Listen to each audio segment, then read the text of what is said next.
ఓం శ్రీ గురుభ్యో నమః. ఓం శ్రీ మాత్రే నమః. ఏప్రిల్ 11వ తారీఖు నుంచి 20వ తారీఖు వరకు కూడా ద్వాదశ రాశుల వాళ్ళకి ఏ విధంగా ఉన్నాయో తెలుసుకోవాలి. తెలుసుకునే ముందు గ్రహగతులు ఏ విధంగా ఉన్నాయో తెలుసుకుందాం. ఆ గ్రహగతుల్లో ముఖ్యంగా మనకి గురువు మిథున రాశిలో ఉంటాడు. రాహుకేతులు కుంభము, సింహరాశిలో సంచారం చేయటం. రవి శుక్రుల యొక్క కలయిక మేషరాశిలో ఉండటం. రవి 14వ తారీఖున మీనం నుంచి మేషరాశిలోకి ఉండటం. శుక్రుడు మేషరాశిలో, బుధుడు, కుజుడు, శని మీనరాశిలో సంచారం చేస్తారు. ఈ 10 రోజుల పాటు కూడా ఎలాంటి ఫలితాలు జరగబోతున్నాయి ద్వాదశ రాశుల వాళ్ళకి గోచార రీత్యా? ఎలాంటి నిర్ణయాలు తీసుకోవాలి? ఎలాంటివి అమలు చేసుకోవాలి? ఎలాంటి జాగ్రత్తలు పడాలి? ఎలాంటి పరిహారాలు పాటించాలి?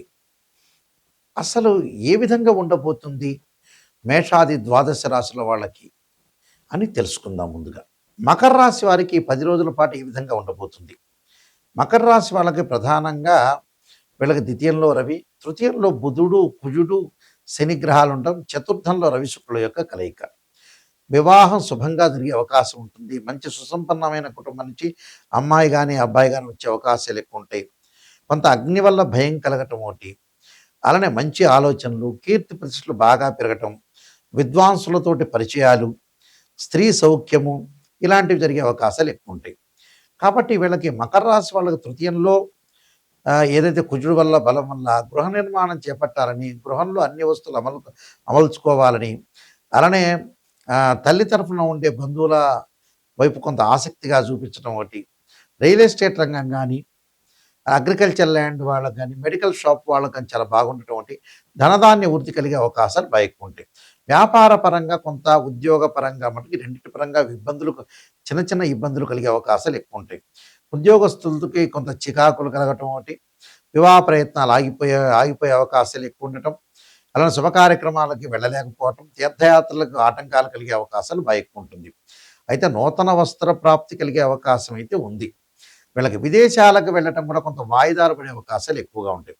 కుటుంబ పరంగా భార్యాభర్తల మధ్యలో చిక్కులు రాకుండా చూసుకోండి. అంటే అబ్బాయి ఒక మాట అంటే అమ్మాయి ఒక మాట అంట, భర్త ఒక మాట అంటే భార్య ఒక మాట అంట, భార్య ఒక మాట అంటే భర్త ఓ మాట అనే అవకాశాలు ఎక్కువ ఉన్నాయి. అలాంటి అవకాశాలు లేకుండా కొంచెం జాగ్రత్తగా ఉండి ముందుకెళ్తే మీకు మంచి జరిగే అవకాశాలు ఖచ్చితంగా ఉంటాయి. నేను కొన్ని పరిహారాలు చెప్పబోతున్నా, ఆ పరిహారాలు మీరు పాటించండి. మీకు మంచి జరిగే అవకాశాలు ఖచ్చితంగా ఉంటాయి. ఈ ఫలితాలన్నీ కూడా గోచారరీత్యా చెప్పబడే ఫలితాలంటారు.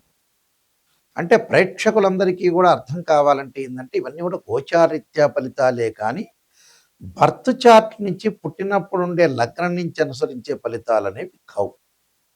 అందరూ కూడా గుర్తుపెట్టుకోవాలి ఈ విషయాన్ని. అంటే what is the difference between transit system and birth chart?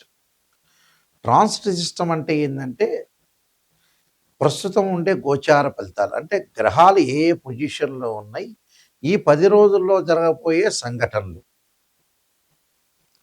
ఈ 10 రోజులు ఎలాంటి సంఘటనలు జరగబోతున్నాయి, ఎలాంటి నియమాలు, ఎలాంటి అలవాట్లు, ఆర్థిక స్థితిగతులు, ఎలాంటివి జాగ్రత్తలు తీసుకోవాలనేది మనం చూసుకోవాలి.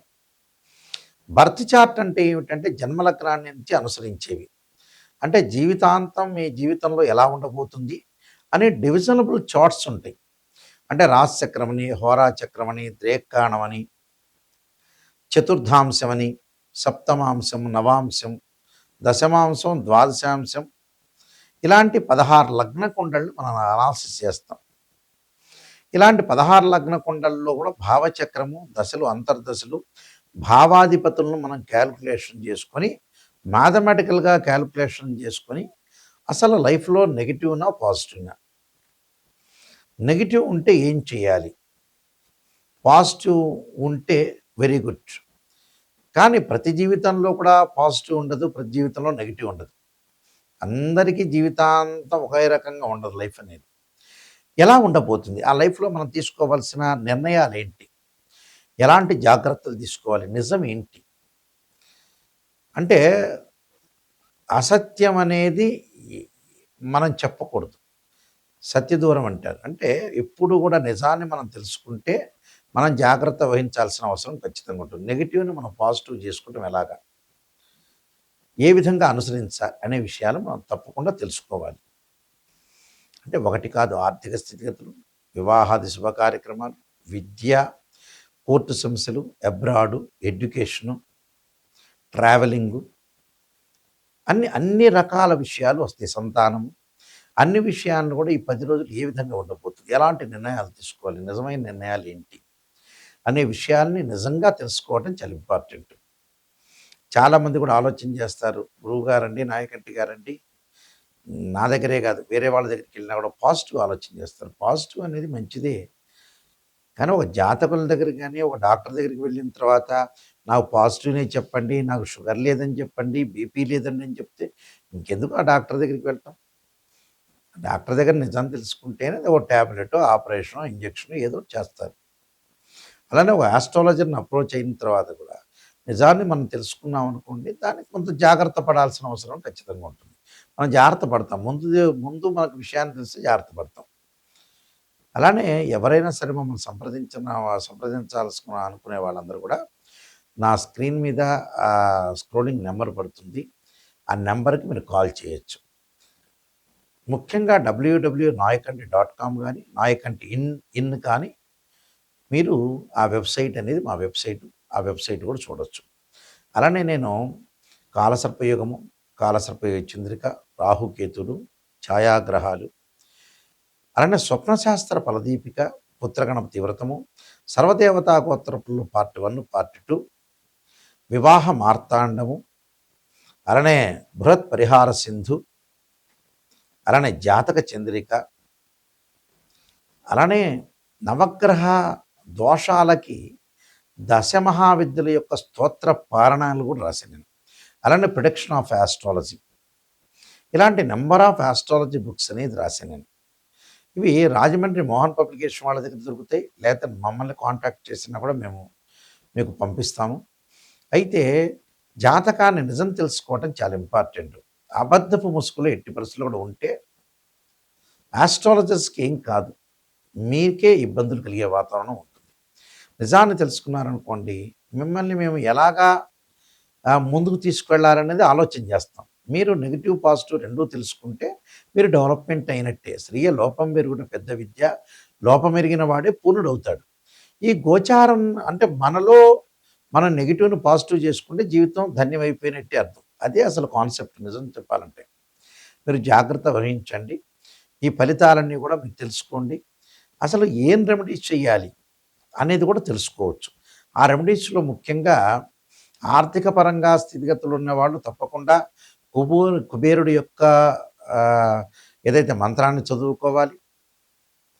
ఓం యక్షాయ కుబేరాయ వజ్రవణాయ ధనధాన్యాధిపతి ధనం ధాన్య సమృద్ధిమే దాహమే దేహిమే దాపైస్వ అనే మంత్రాన్ని చదవాలి. భయం అనేది తొలగటానికి ఆంజనేయ ఇదే వాయుపుత్రాయుధమే తన్నో హనుమత్ ప్రచోదయాత్ అనే మంత్రాన్ని చదువుకోవాలి. సూర్యుని ఉద్యోగపరంగా ప్రయత్నాలు చేయాలి. ఉద్యోగపరంగా కొన్ని ఇబ్బందులు కలుగుతున్నాయంటే అలానే ప్రభాకరాయుధే దివాకరాయుధమే తన్నో సూర్య ప్రచోదయాత్ అనే మంత్రాన్ని, చంద్రుడి యొక్క ఆరాధన మనశ్శాంతికి, మనస్సుకి ప్రశాంతత ఉండాలంటే ఖచ్చితంగా దదీశంక క్షురారాభం క్షీరోధారణవ సంభవం నమామి శశినం సోమం శంభురమగ్న భూషణం అనేది చదువుకోవాలి. అలానే లక్ష్మీ గణపతి స్తోత్ర పాలనం చేసుకోవాలి. అలానే మనకి పనులన్నీ కూడా కొంత ఆలస్యం జరుగుతుంది అనుకోండి, కార్తవీర్యార్జునుడి యొక్క మంత్రాన్ని చదువుకోవటం ఒకటి, గో సేవ చేయటం, విద్యార్థులకి బాగా చదువురాలంటే విద్యార్థులకు పుస్తక దానం చేయటం, అలానే వారాహి స్తుతి పారాయణం చేయటం చాలా మంచిది కోరికలు నెరవేరటానికి. వీలైతే ఇంటి ఇంటి దగ్గర విశ్వనాథాష్టకాన్ని చదువుకోవటం వల్ల కూడా ఆరోగ్యపరంగా అనుకూలంగా ఉంటుంది. అంటే రుద్రార్చన, శివుడికి సంబంధించిన పూజ చేయటం, ఎలాంటి విఘ్నం జరగకుండా ఉండటానికి లక్ష్మీ గణపతి యొక్క ఆరాధన చేయటం,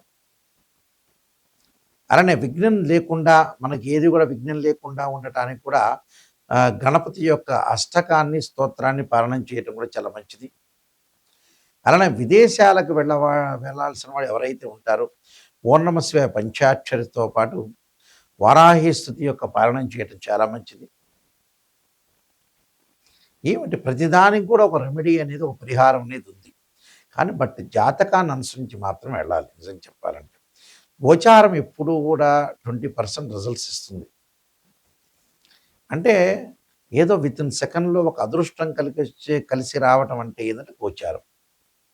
లైఫ్ లాంగ్ ఎలా ఉంది, ప్రొడక్షన్ ఎలా ఉంది, నేను ఎలాంటి నిర్ణయాలు తీసుకోవాలి, ఏ విధంగా వెళ్ళాలి, నిజంగా తెలుసుకోవాలి అనంటే ఖచ్చితంగా బర్త్ చార్ట్. అది మ్యాథమెటికల్ క్యాలిక్యులేషన్స్ వేసి తెలుసుకోవాలి.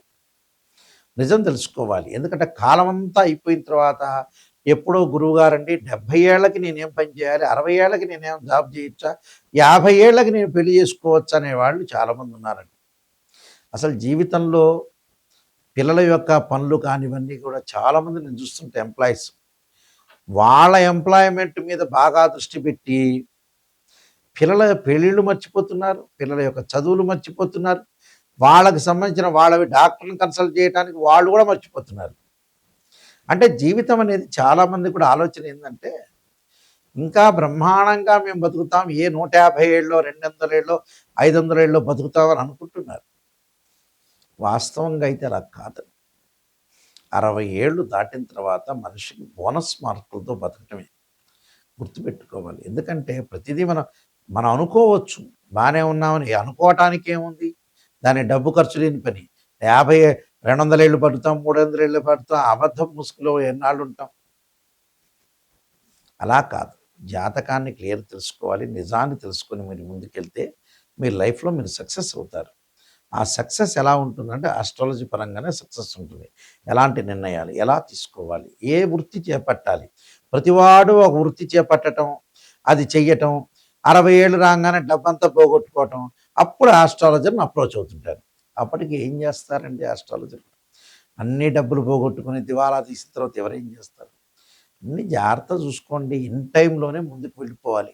ఇన్ టైం దాటిందంటే మనం ఏం చేయలేం. ఆస్ట్రాలజర్ ఏం చేయలేడు, భగవంతుడు ఏం చేయలేడు, ఎవ్వరూ ఏం చేయలేరు. 70 ఏళ్ళు దాటిన తర్వాత, 60 ఏళ్ళు దాటిన తర్వాత మనం హాస్పిటల్‌లో చేరితే డాక్టర్ గారు ఏమంటారు? మీకు ఏ విటమిన్స్ ఇచ్చినా పని చేయట్లేదు, ఏ ఇంజెక్షన్ చేసినా కూడా నీకు వర్కౌట్ కావట్లేదు అంటాడు. అలానే పూజలు కూడా అంతే. 70 ఏళ్ళు, 80 ఏళ్ళ తర్వాత ఏం పని చేయాలంటే ఏం పూజ చేస్తారు? నిజాన్ని తెలుసుకోండి. నిజం అనేది నిలకడగా ఉండేది. ప్రతిదీ కూడా ఆలోచన చేయండి. చాలా జాగ్రత్తగా నడవండి. మీకు ఏ డౌట్ ఉన్నా నా నెంబర్‌కి ఫోన్ చేయండి. మీరు తెలుసుకోండి. మీ అందరికీ కూడా శ్రీ పరమేశ్వరుడి యొక్క కరుణాకటాక్షం ఉండాలని ఆశిస్తూ సర్వే జనా సుఖినో భవంతు.